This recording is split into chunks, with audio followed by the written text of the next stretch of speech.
I'm sure that at some point in your lifetime, you've received a gift, something really treasured, something of great value.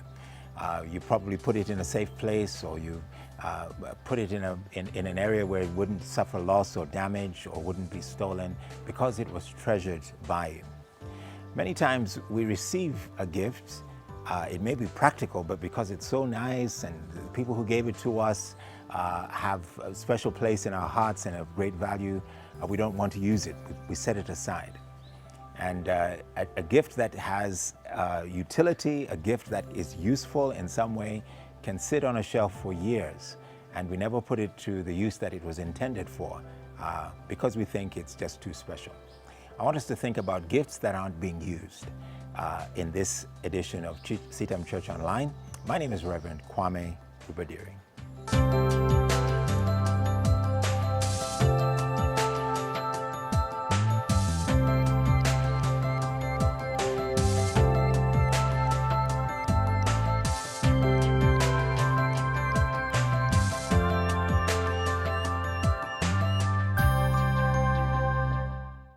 In the second letter of Paul to young Timothy, we see how Paul not only recognizes the generational blessing that Timothy has experienced from his grandmother and his mother, but Paul is reminding Timothy, and this is like, the last words of a father to his son.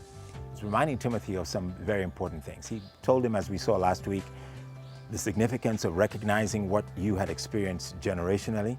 But today he says something very personal to him, and I hope that this is something that you will consider even as you've had to experience the partial lockdown that we've had to go through to date. He says to young Timothy in chapter 1 and verse 6, "Therefore I remind you to stir up the gift of God which is in you through the laying on of hands." Stir up the gift of God in you, which is in you through this laying on of my hands. Paul is saying to Timothy, God made a deposit in your life, and that deposit has covered 3 generations. But for some reason, that deposit, that gift, has not come to fruition. It's not being utilized fully.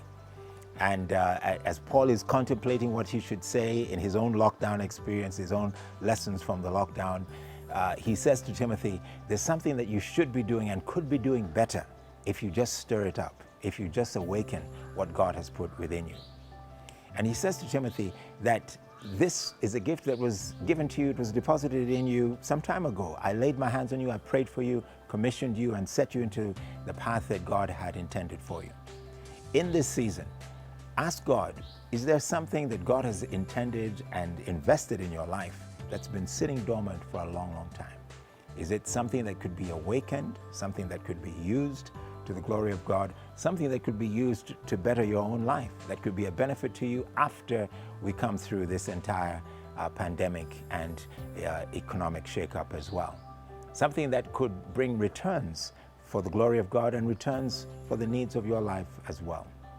Is there a gift? Is there something that you know God deposited in you and you've just put on the shelf? You've decided, well, that's too special, that's too important. I'm not even going to allow myself to be engaged in that.